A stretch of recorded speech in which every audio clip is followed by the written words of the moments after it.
In today's video, we are going to be talking about the carnivore diet food pyramid and what foods you should be eating in high quantities and low quantities on the carnivore diet. If you're not new to my channel, then you're probably well aware of what the carnivore diet is, but if you somehow stumbled upon this video, in short, the carnivore diet is an all-meat diet. The easiest way to describe it is to think of everything that someone on a vegan diet cannot eat, and that is everything you can eat on a carnivore diet. While this way of eating might sound crazy right off the bat, it actually makes a lot of sense when you start to dig into it, and it's yielding amazing results for thousands of people. Everything from weight loss and digestion to arthritis and mental health. And with a growing body of evidence emerging to support the importance of meat and saturated fat in our diet, the carnivore diet is gaining more and more momentum. Now, I'm often asked, what should I eat on the carnivore diet? How much meat should I eat? Do I have to eat organ meats, and how often?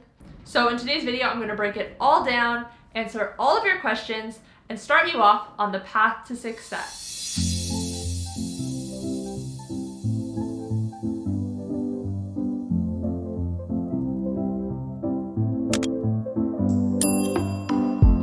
Welcome back to my channel. If you're new here, my name is Kate. I'm a health coach and I post videos on a high-fat, nutrient-dense way of eating. If you like this video, please give it a thumbs up, feel free to share, and make sure to subscribe. And make sure to follow me on Instagram, Twitter, and Facebook, where I share new posts every single day.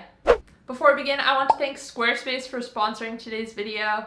For everything from websites and online stores to marketing tools and analytics, Squarespace is the all-in-one platform to build a beautiful website and run your business. Head to squarespace.com/healthcoachkate to start your free trial today. Now, the basic principles of the carnivore diet are simple. Eat only food from animals and don't eat any plants. But even though it is simple, there are some gray areas and there are some nuances. So in today's video, I'm going to talk about what should make up the majority of your calories on a carnivore diet, what's important but that you don't need to consume in such large amounts, and then we will briefly touch on macros as well. The foundation. The base of your diet should be muscle meat, fish, and animal fat. A lot of people on the carnivore diet tend to gravitate towards beef, as it is super nutritious and also contains a decent amount of fat. But you can really eat any type of meat that you choose. Other ruminant animals, such as lamb and bison, have a similar nutritional profile, but if you want to eat more other meat, such as chicken and pork, that's fine too. And the same goes for fish. Fish is very nutritious as well, especially cold water oily fish such as salmon, mackerel, and sardines. If you like fish, then it's great to add in, but if you don't, that's fine too. You can just focus more on land animals. Now, the reason for why these foods should make up the majority of our diet is that this is what our hunter-gatherer ancestors would have eaten in the largest quantities. Because if you think about killing an animal, majority of what you can eat on that animal is muscle meat.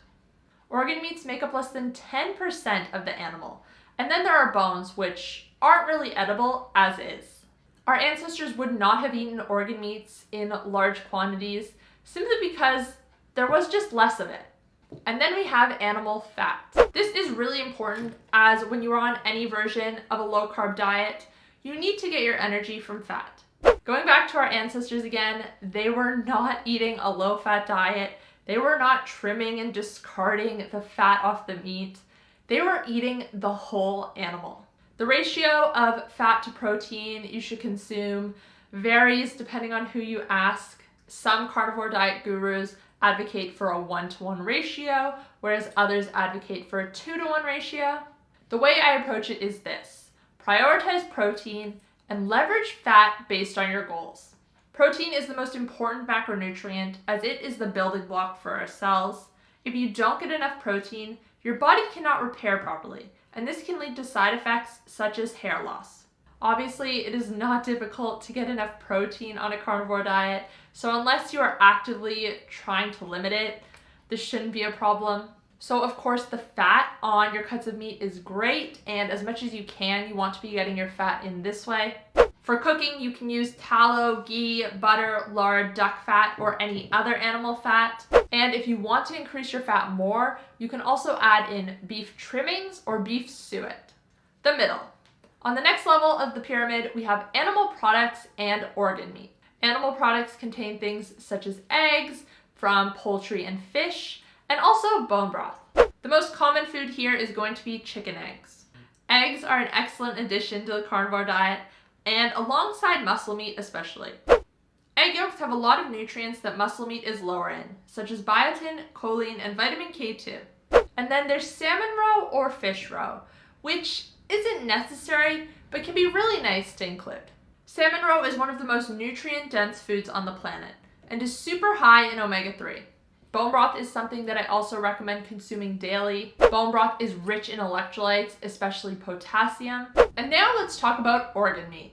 As I mentioned earlier, organ meats make up about 10% of an animal. So a much smaller portion than muscle meat, but still a very important one. Of that 10%, liver makes up about half of this, which is why it is the most common organ you see people consuming. Now, I know there is some debate over whether organ meats are actually necessary or not on a carnivore diet. Some long-term carnivores who have been doing the diet for over 10 years do not include organ meats at all and seem to be doing really well. My stance is that organ meats are only going to benefit you if you include them. Beef liver is one of the most nutrient-dense foods on the planet. It blows every other supposed superfood out of the water. Eating it once or twice a week is enough to reap the benefits. And if you are not a fan of the taste, beef liver capsules are also an option. Beyond that, beef heart and beef kidney are also good organ meats to include. But if that sounds too overwhelming, start with liver and go from there. Now, before we get to the top of the pyramid, I'm going to take a quick moment to tell you about today's sponsor, Squarespace. Squarespace is an all-in-one platform to take your business to the next level. In this day and age, having an online presence is vital, and having a professional website can help to build credibility with potential clients. Designing a website with Squarespace is easy, and you do not need any experience with coding or web design. You can sign up for a free trial without having to enter your credit card details by heading to squarespace.com/healthcoachkate, and when you absolutely love it and decide to launch, use code healthcoachkate to save 10% off your first order. Thanks again to Squarespace for sponsoring this video. The top. And at the top of the pyramid, we have electrolytes. Sodium, potassium, magnesium, and calcium are the main ones you want to be thinking about. With less carbs in your diet, your body retains less water and more electrolytes get flushed out. Sodium is absolutely key. You really cannot get enough from your food alone, and probably not even enough from salting your food. You need at least 3 teaspoons of salt a day. So you might have to add some of that to your water. Personally, I always salt my water now. I pretty much never drink it plain. And this is because if you drink too much water and don't consume enough sodium, your body will excrete more of the water in an attempt to balance sodium levels. I used to chug water because that's what I thought you had to do.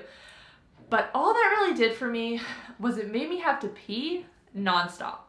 Magnesium is a tough one to get. Not even just for people on a carnivore diet, but for people on any diet.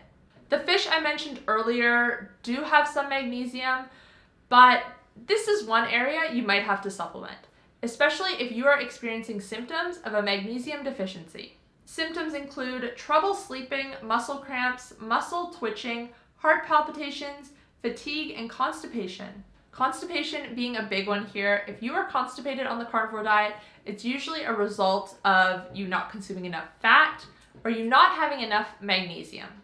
And then we have calcium. Calcium is something that we do not need in huge quantities, especially if you're consuming dairy on a carnivore diet, which we'll get to in just a second. I wouldn't worry too much about calcium.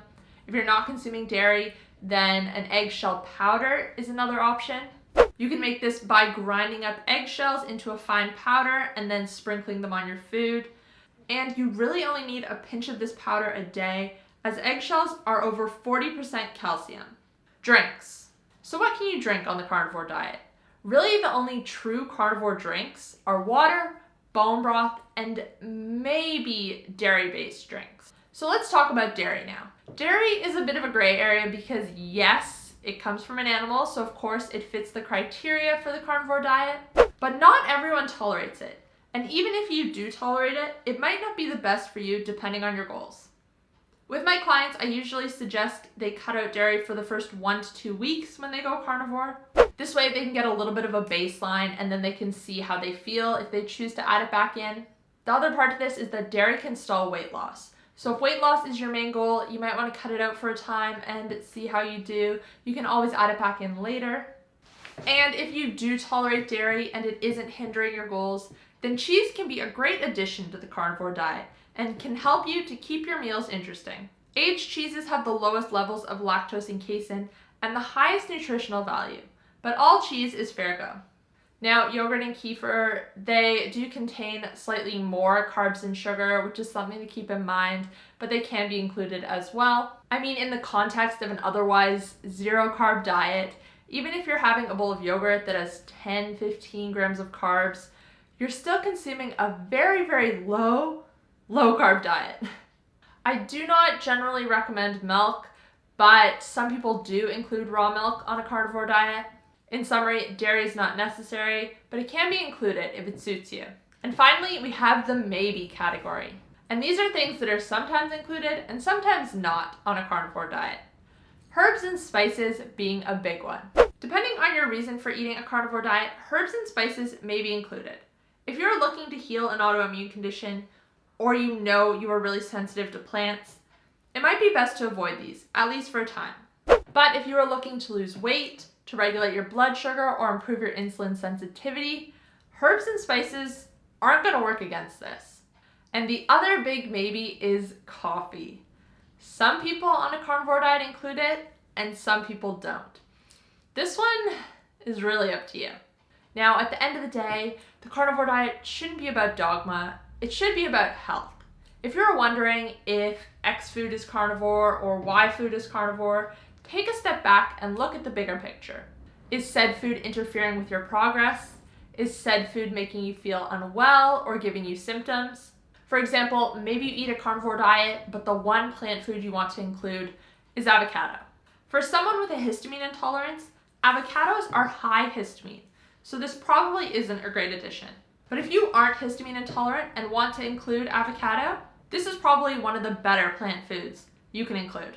I think that the carnivore diet is extremely powerful, but I do not think that everyone has to do it or has to do it for the rest of their life. At the end of the day, it is an elimination diet and it can help you to pinpoint food sensitivities. Give it a try for 30 days, see how you feel, and then add foods back in if you wish. For some people, they feel so good that they choose to continue the carnivore diet long term, and for other people, it can be beneficial short term. For the record, I think that meat and animal products should be the base of everyone's diet, but that doesn't mean that no plants can be eaten ever again. Anyways, guys, that's all I have for you today. Let me know in the comment section down below if you're thinking about trying the carnivore diet and why. If you like this video, you might also enjoy my video that has a carnivore diet food list with over 100 carnivore diet friendly foods. You can check it out here. If you want to catch up on my most recent upload, you can click here. And if you want to check out my keto and carnivore diet coaching programs, click here. Thanks again, guys. I'll see you next time. Bye.